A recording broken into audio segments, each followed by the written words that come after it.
Boa noite, a paz. Boa noite, a paz. Para quem não me conhece, me chamo Fabrício, tenho 36 anos, sou casado com a Natália. Nós temos um filho que se chama Tomás. Estamos aqui no Japão há mais ou menos 2 anos. E uns 7 anos atrás, mais ou menos, eu preguei nesse grupo de oração. Eu morava em Nagano, na época, e preguei aqui, mas o grupo não era nem aqui, né? O grupo era em Cesaca, né? A igreja de Cesaca. E depois desses anos todos, eu voltei para o Brasil, lá reconstruí a minha vida, e o Senhor me chamou de novo para o Japão, junto com a minha família, e aqui estou novamente, né? No grupo de oração, pregando a palavra de Deus, sentindo aquele friozinho na barriga, eu estava com saudade de sentir, né? Todo pregador sabe como que é. Nossa responsabilidade aqui na frente, né? É muito grande. Então a gente se entrega ao Senhor e Ele age, né? Por mim, quem me conhece há muito tempo sabe que eu sou muito tímido, né? Eu jamais estaria aqui na frente pregando a palavra de Deus. Mas o Senhor nos chama, Ele age em nós, Ele vai moldando nosso coração e Ele faz todas as coisas. Amém? Amém. Abre comigo a palavra no Evangelho de São João, capítulo 9.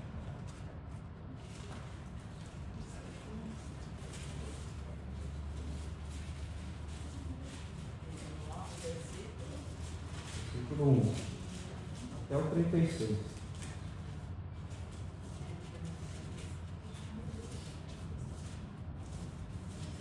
É a cura do cego de nascença.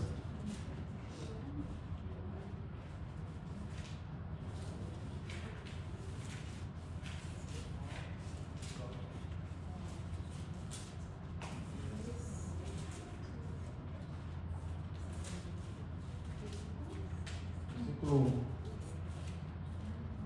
Do 1 ao 36. Todo mundo achou?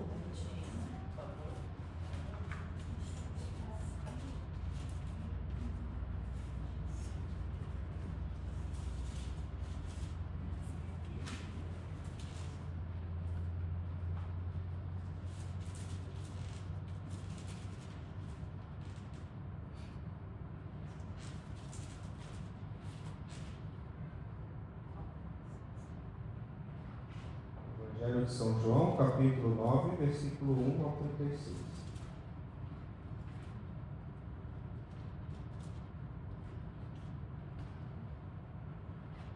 Ao passar, viu um homem cego de nascença. Seus discípulos lhe perguntaram: Rabi, quem pecou, ele ou seus pais, para que nascesse cego? Jesus respondeu: Nem ele, nem seus pais pecaram, mas é para que neles sejam manifestadas as obras de Deus. Enquanto é dia, temos de realizar as obras daquele dia, daquele que me enviou. Vem a noite, quando ninguém pode trabalhar. Enquanto estou no mundo, sou a luz do mundo.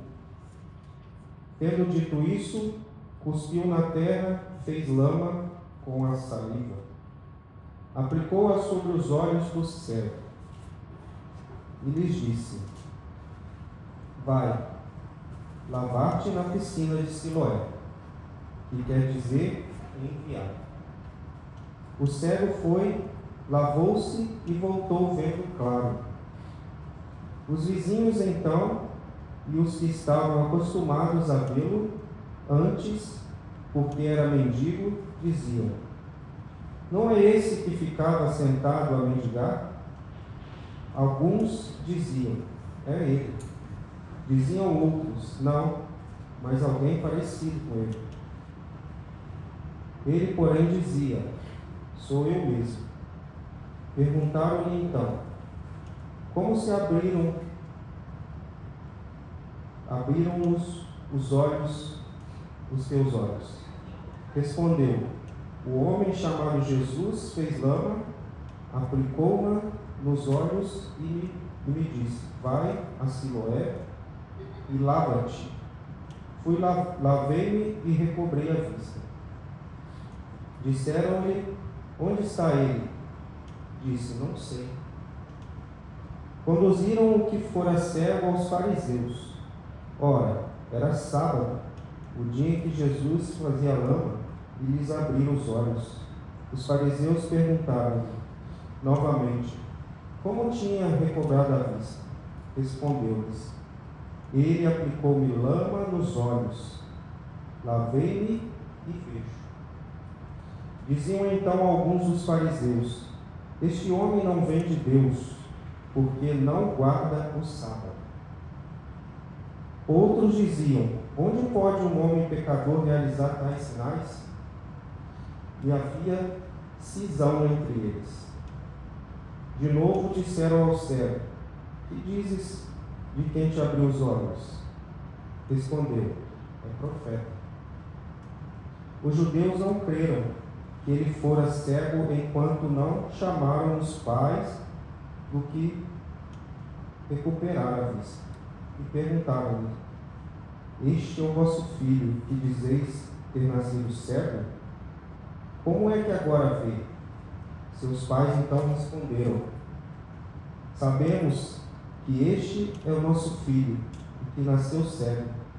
Mas como agora ele vê, não sabemos. Ou quem abriu os olhos, não sabemos. Interrogai-o. Ele tem idade, ele mesmo se explicará.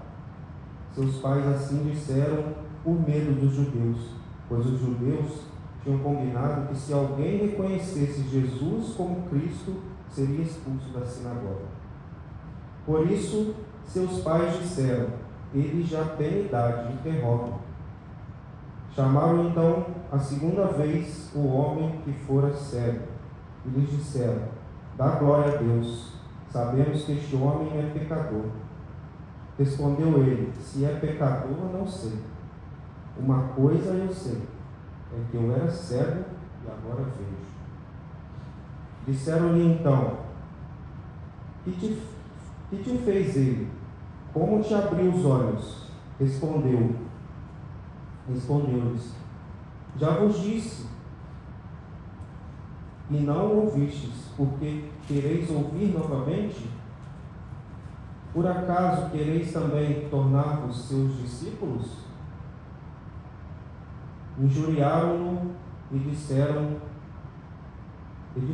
tu sim és seu discípulo, nós somos discípulos de Moisés. Sabemos que Deus falou a Moisés, mas esse não sabemos de onde é. Respondeu-lhe o homem: isso é espantoso. Vós não sabeis de onde ele é, e no entanto abriu-me os olhos. Sabemos que Deus não ouve os pecadores, mas se alguém é religioso e faz a sua vontade, a este ele escuta. Jamais se ouviu dizer que alguém tem aberto os olhos de cego de nascença. Se este homem não viesse de Deus, nada poderia fazer. Responderam-lhe: tu nasceste todo em pecado e nos ensina? E expulsaram. Jesus ouviu dizer que haviam expulsado, encontrou-o e disse-lhe: crês no Filho do Homem? Respondeu ele: quem é, Senhor, para que eu nele creia? Vamos para o 37 também. Jesus lhe disse: tu vês, é quem fala contigo. Exclamou ele: creio, Senhor. E prostrou-se diante dele. Palavra da salvação.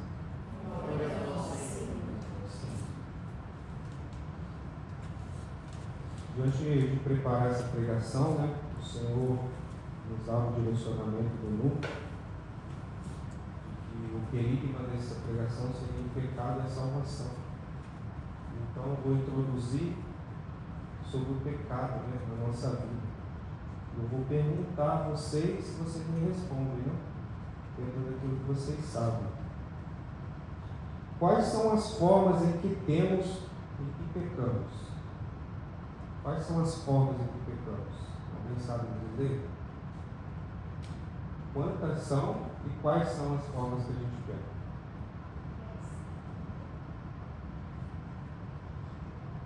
Quais são?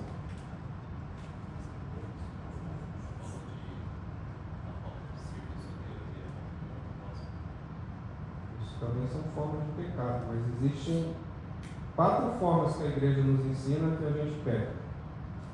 Quais são elas?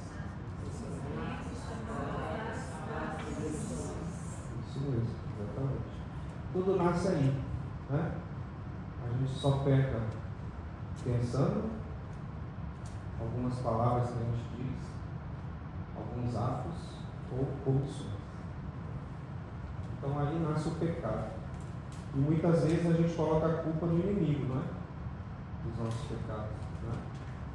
Mas na verdade, a sequência dessa oração vai dizer o quê? Por minha culpa, minha então, grande culpa. Então o inimigo também não tem culpa dos nossos pecados.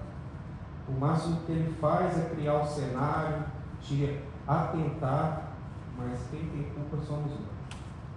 Quem cai no pecado somos nós. O inimigo ele pode te induzir, ele pode criar um ambiente, jogar algumas coisas ali na sua mente para você pecar. Mas quem peca é você, sou eu. Nós é que somos pecadores. E o Senhor hoje, Ele quer abrir a nossa mente, Ele quer abrir os nossos olhos para enxergar isso. Né? Enxergar de forma espiritual aquilo que nos atrapalha. Vamos dar alguns exemplos de pecados, né? De pensamentos. Vamos começar pelo pensamento. Alguém poderia me dar um exemplo de pecado de pensamento? Pode falar, gente. Não tem limite.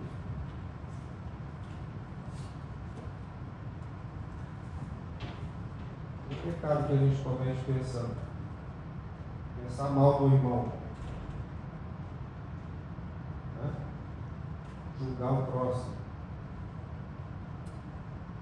Pecados de pensamento, né? A gente pensa. Igual a Lúcia pregou, né? Que ela quer superar o atraso, né? Às vezes uma pessoa vê a Lúcia chegando atrasada e julga ela. Na verdade, quem pecou foi a pessoa. Você pecou no pensamento da outra. Você sabe o motivo que ela se atrasou? A gente não sabe. Né? O inimigo joga essas coisas na nossa cabeça, mas a gente não sabe. Exemplos de pecados em atitudes. Vamos lá.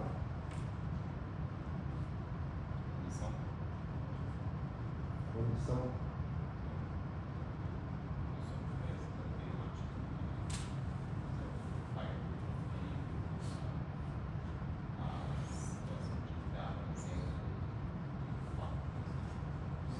Pecado de omissão. É o contrário da atitude, né? Deixou de agir, né?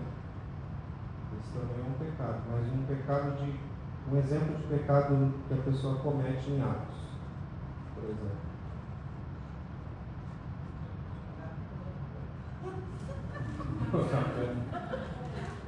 Matar, roubar, né?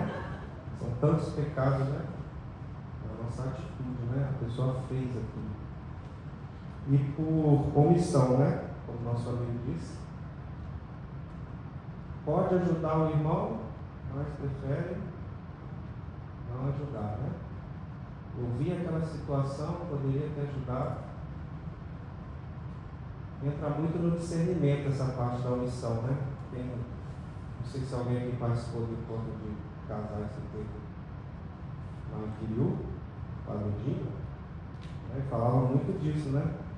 A gente tem que ter discernimento, né? A gente também não vai sair tentando salvar o mundo inteiro. Ah, eu vi um irmão ali, um japonês pecando ali, eu vou lá falar com ele.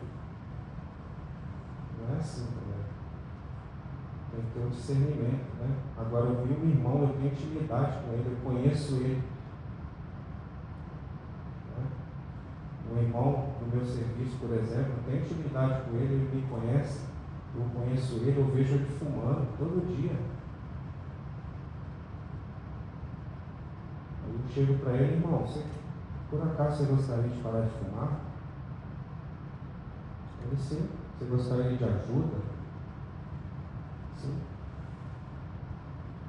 Ali você deixa de pecar por omissão. E ali você ajuda aquela pessoa de alguma forma, reza por ela.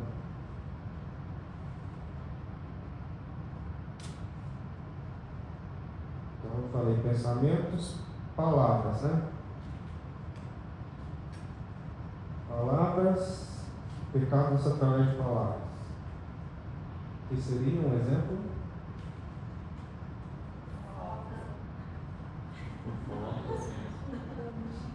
Xingar, né? Às vezes a gente não xinga com a boca, mas xinga com o pensamento, né? E a gente acha aí fala mentira. Exatamente. Que seria a fofoca, né? Falar mal do irmão, né? E a gente acha que a gente já não xinguei, mas pensou.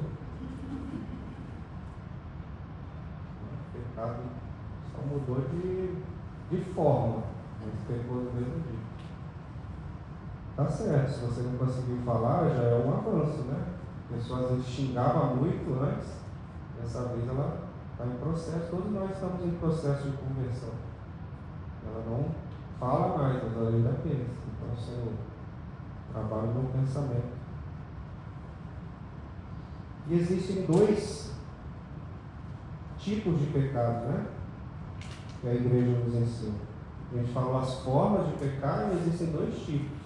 Quais são os dois tipos de pecado? Pecado venial e pecado mortal. O pecado mortal, ele destrói a caridade e a graça santificante na nossa alma. O Catecismo da Igreja Católica, no parágrafo 1857, vai dizer que para um pecado ser mortal, ele precisa ter matéria grave, pleno conhecimento e consentimento deliberado. O que isso quer dizer? Matéria grave, isso é uma coisa muito grave. Por exemplo, matou alguém. É algo muito grave. Roubar. Tudo que está nos 10 mandamentos tem matéria grave. Porém, também tem que ter pleno conhecimento. Né? A pessoa sabe que aquilo é errado e fez.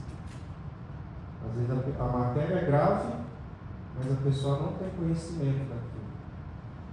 Então o pecado aí não se torna mortal. Somente um pecado grave, porque ela não sabia. Nós estamos aqui na igreja de nosso Senhor Jesus Cristo, nós sabemos. Então essa parte aí a gente não pode fugir. Aqueles que não sabem precisam se aprofundar também. Né? Senão a gente peca por omissão, né? A gente está omitindo aquilo que a gente deveria buscar ao Senhor, buscar o conhecimento da sua igreja, a gente não busca. Então está pecando de outra forma. E o consentimento deliberado. O que é o consentimento deliberado? A pessoa sabe que aquilo é errado, mas ela quer fazer isso mesmo. A pessoa sabe que aquilo é errado, sabe que a matéria é grave, mas ela faz assim mesmo. E esse pecado nos afasta da amizade de Deus. Então nós temos também os pecados veniais, né? O que são o pecado venial?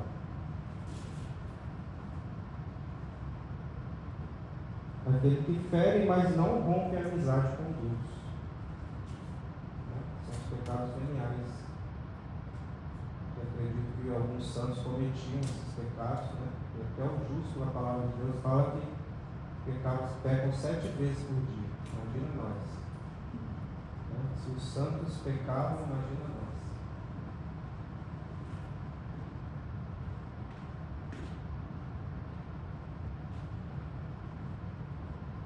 E diante dessa pergunta, diante desse conhecimento que o Senhor nos mostrou sobre o pecado, Estar em pecado torna indigno de servir ao Senhor? Pergunta difícil que eu trouxe hoje para nós aqui. Vamos lá, pecado, vamos no mais fácil. No mais fácil primeiro. Estar em pecado venial nos impede de servir ao Senhor? É mais fácil, responder com mais convicção.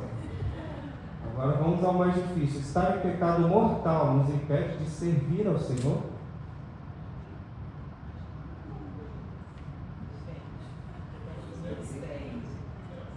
Pode ser mortal, pecado grave. Pecado mortal, você está causando escândalo. E agora vamos mais a fundo, né? E o que é iniquidade? Alguém sabe dizer o que é iniquidade?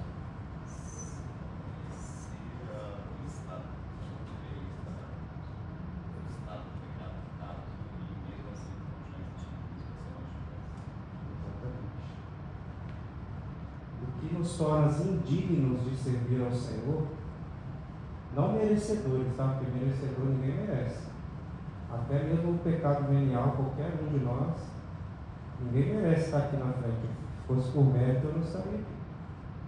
Nenhum de nós no grupo de oração estaria aqui, merecido. Agora, a dignidade, o Senhor nos resgatou na cruz. Agora, em iniquidade, não se serve ao Senhor. Porque você não tem sintonia nenhuma com o Senhor. O pecado mortal, às vezes a pessoa caiu aqui, mas ela já se confessou. E interessante também a gente ter essa visão espiritual do que eu vou dizer agora. A pessoa caiu no pecado, ela se arrepende, ela busca o sacerdote e ela se confessa. Isso acontece com os cristãos, com todos nós. Agora, aquele que não busca o Senhor, vive na iniquidade, ele não busca a misericórdia do Senhor. Ele não deve servir ao Senhor, mas indigno também ele não é.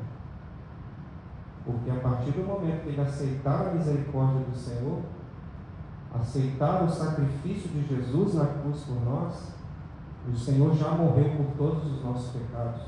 A salvação já é um presente para nós.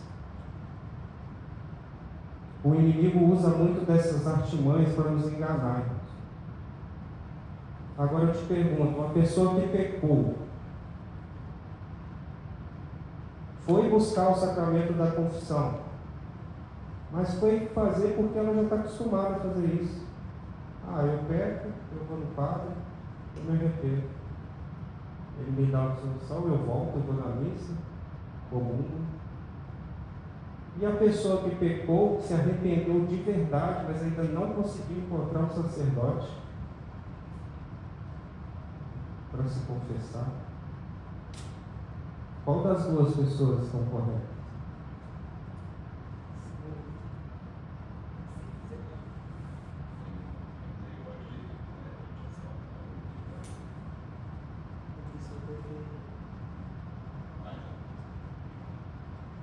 Está vendo como que o inimigo ele age nas brechas até na lei, como os fariseus eram aqui? A gente não sabe, irmão, a que ponto chega a misericórdia de Deus. A gente não pode enxergar a lei sem o olhar da misericórdia do Senhor, sem o olhar do amor do Senhor. A gente não pode julgar uma pessoa, uma situação, sem o olhar espiritual. Só o Senhor conhece. Só o Senhor sabe o que levou aquela pessoa a pecar. Então o inimigo ele vai trabalhando dessa forma no meio de nós. A gente olha o irmão, a gente olha a vida do irmão e fala, não, ele não é digno, ele não deveria estar. Será? Na sua visão reduzida, né? É um pouco complicado a palavra que o Senhor nos trouxe hoje, mas Ele quer abrir os nossos olhos como Ele curou aquele cego. Muitas vezes a gente tem um coração de fariseu. Eu pago o dízimo. Eu tenho todos os sacramentos da igreja. Eu tenho matrimônio, eu tenho crisma, eu sou batizado. Eu sou digno de estar aqui. Será, né? Aquele ali não, aquele ali nem foi batizado, nem aparece na igreja. Mas o Senhor às vezes já está moldando o coração dele. Então a gente tem que tomar muito cuidado com o que o inimigo tem trazido nos nossos pensamentos. E sobre nós também, a gente tem que ter essa visão espiritual. Né? Igual você rezou ali sobre o chegar atrasado. Mas será, Lúcia, que você já parou para pensar o que te leva a chegar atrasado? Às vezes você se culpa por isso. E o inimigo, ele usa dessas artimanhas para nos enganar. Como os fariseus faziam aqui, ó. Os fariseus falavam até que Jesus era pecador. Falou para aquele homem, esse homem é pecador. Como que pode um pecador? Ó, lá no versículo 24. Pega comigo, versículo 24.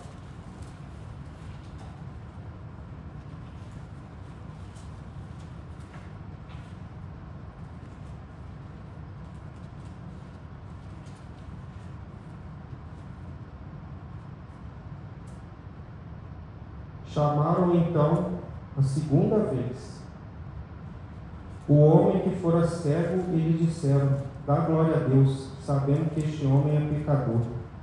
Respondeu-lhe ele: se é pecador, eu não sei. Uma coisa eu sei, é que eu era cego e agora vejo.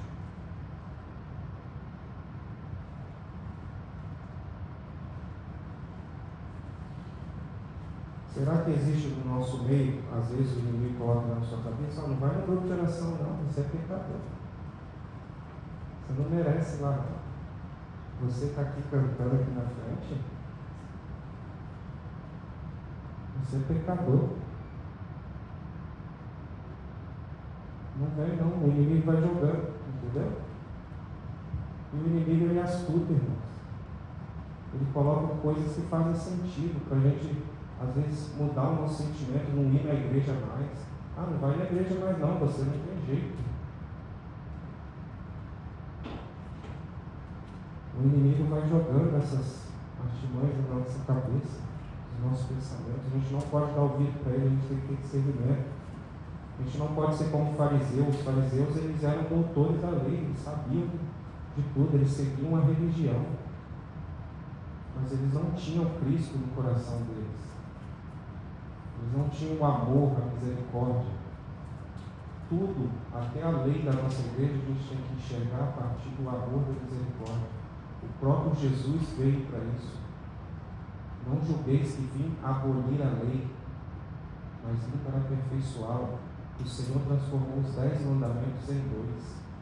Amar a Deus sobre todas as coisas e o próximo como a ti mesmo. Não existe seguir nenhum mandamento sem seguir primeiro o amor. O inimigo quer tirar de nós essa visão.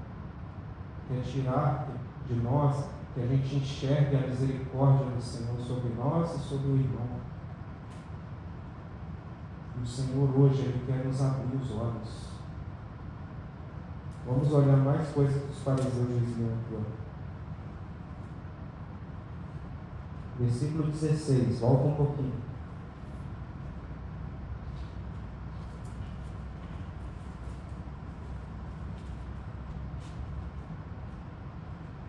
Diziam então alguns dos fariseus: este homem não vem de Deus, porque não guarda o sábado. Outros diziam: como pode um homem pecador realizar tais sinais? Olha só, eles disseram que Jesus não era de Deus porque ele curou no sábado. Ele estava quebrando uma regra dos judeus, que era trabalhar no dia de sábado. E como Jesus moldou barro usou saliva e barro para os judeus trabalhar com a terra no dia de sábado, significa trabalho. Qualquer coisa que você faz com a terra, moldar a terra. E Jesus foi justamente na regra dele, para mostrar para eles que não. O amor do Senhor, a sua misericórdia, a sua salvação está acima da regra, não abaixo.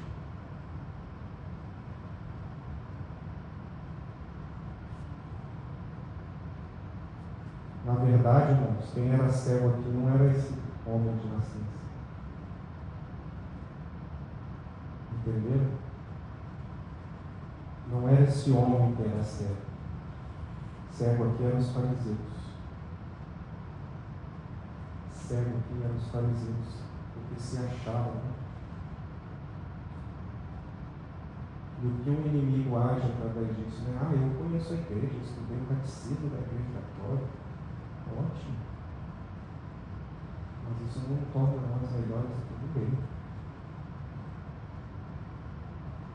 A regra, o amor de Deus, a sua misericórdia e a sua salvação.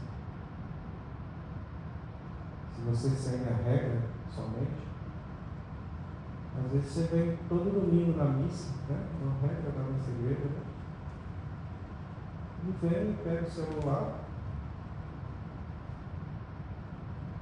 o pai está falando, você está rolando vídeo no Instagram,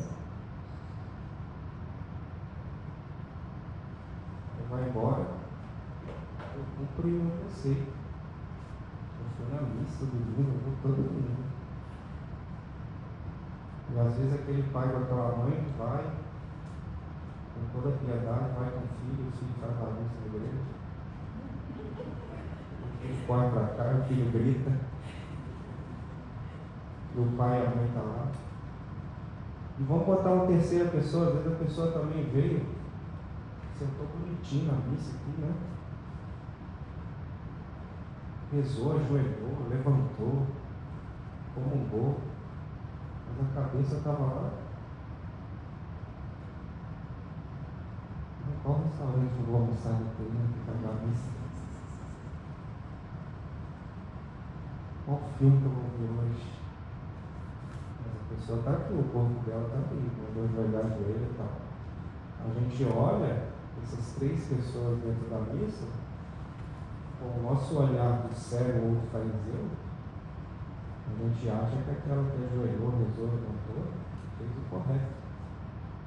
Não, aquela pessoa seguiu o Senhor. Mas quem seguiu o Senhor de verdade?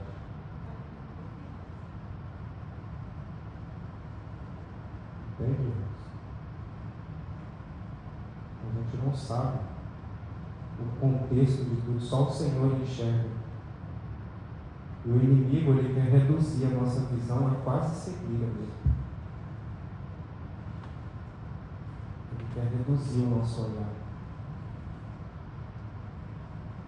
Às vezes até para nós mesmos, não só sobre o irmão. Às vezes a gente olha para nós, a gente fala, não sou digno, Senhor. E o inimigo vai jogando isso na nossa cabeça.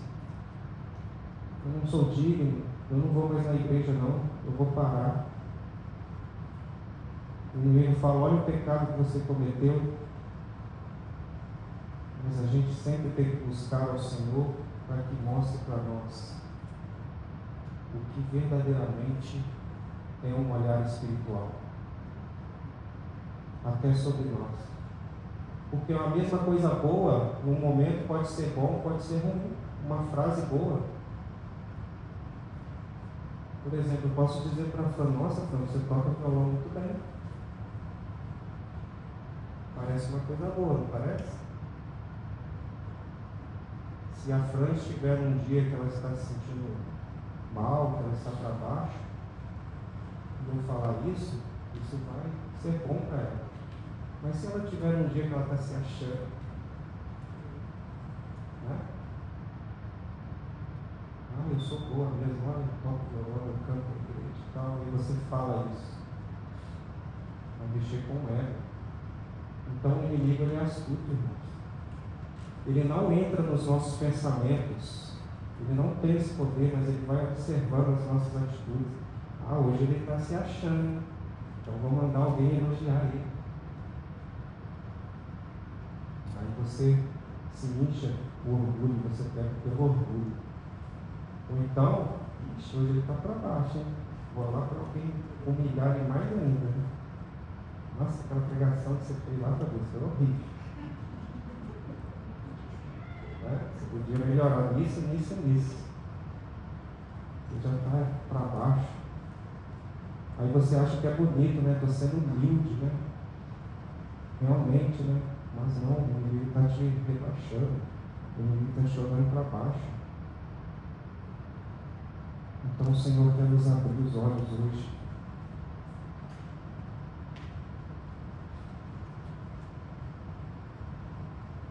Embora todos nós somos não merecedores de servir por nossos méritos próprios, o Senhor é sempre um dom para a misericórdia do Senhor.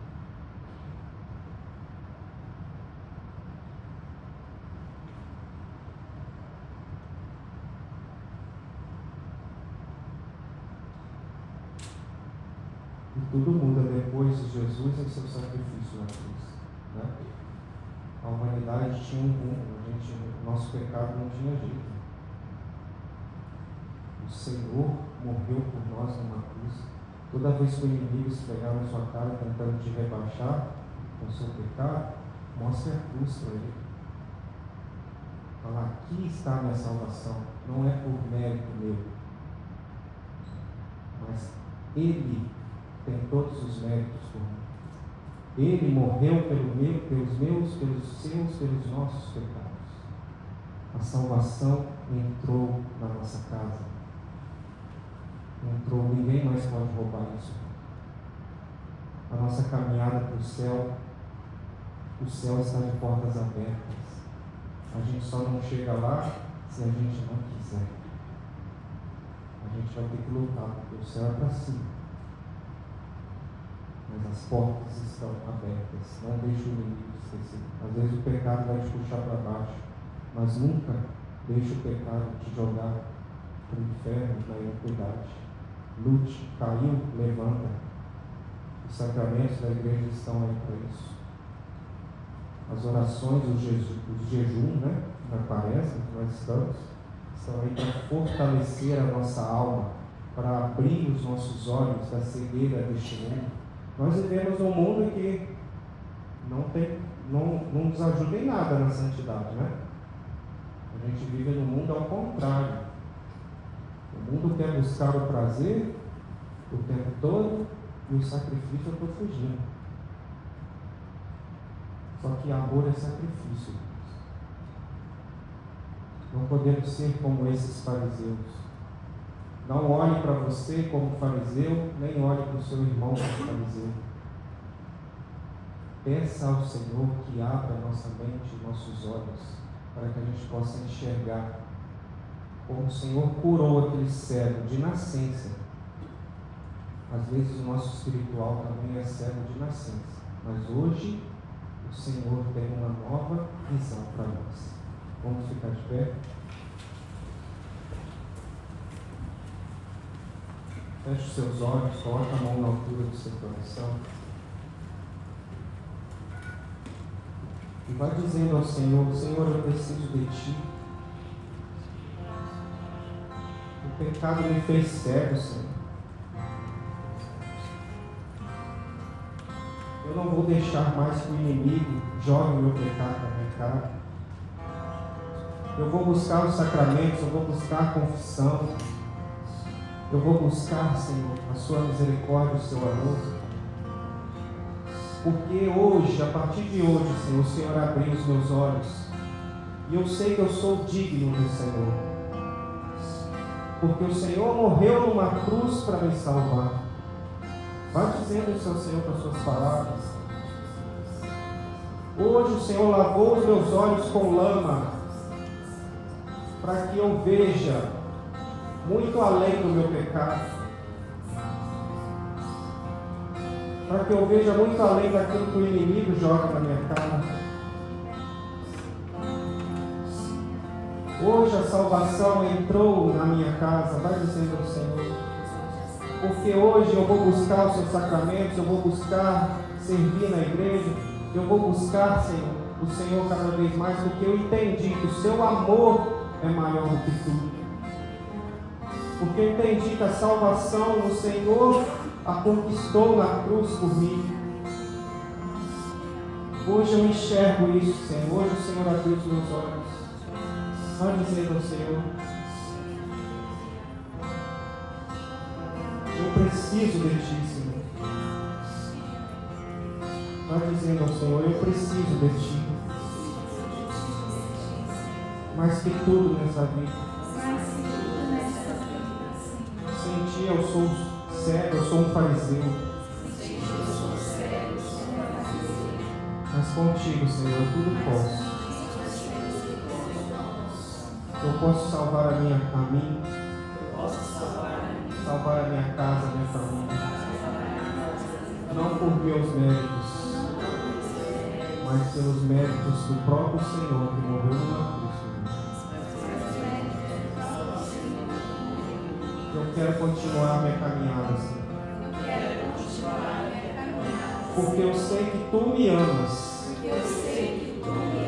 Eu vou seguir os mandamentos, Senhor. Porque o Senhor me ama. Vou à Tua casa, à Tua igreja, Senhor. Porque eu entendi que o Senhor me ama. Cante essa música e faça dela a sua oração nessa noite. Vou te buscar, Senhor, de todo o meu coração. Eu vou te buscar, Senhor. Vou te buscar, Senhor, com determinação. Com determinação. Vamos de novo. Eu vou te buscar, Senhor. Eu vou te buscar, Senhor, de todo o meu coração. Eu vou te buscar, Senhor. Vou te buscar, Senhor, com determinação. Com determinação.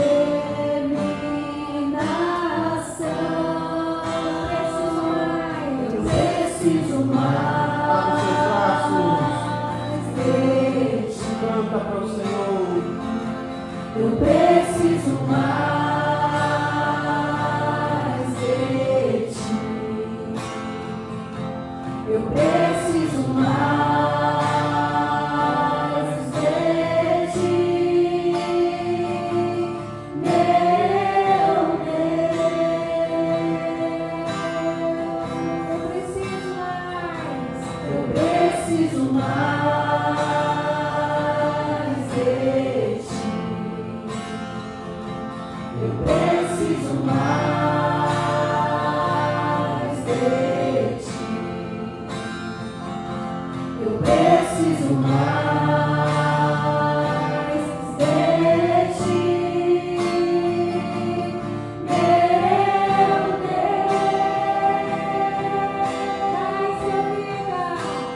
Mais que a vida, eu preciso de Ti, mais que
pessoas como que escamas caindo dos seus olhos. Você se sentia indigno de servir ao Senhor, de estar na igreja. E hoje o Senhor restaurou sua visão espiritual. Hoje você entendeu que acima de tudo, acima até do pecado que você carrega, está o amor e a misericórdia do Senhor, a sua salvação. O Senhor vai conduzindo o seu coração, você tem até a vontade de se confessar. Não perca essa oportunidade, a primeira chance que você tiver depois desse curso. Busque a confissão e o Senhor vai lavar mais ainda a sua alma.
Eu preciso de ti, mais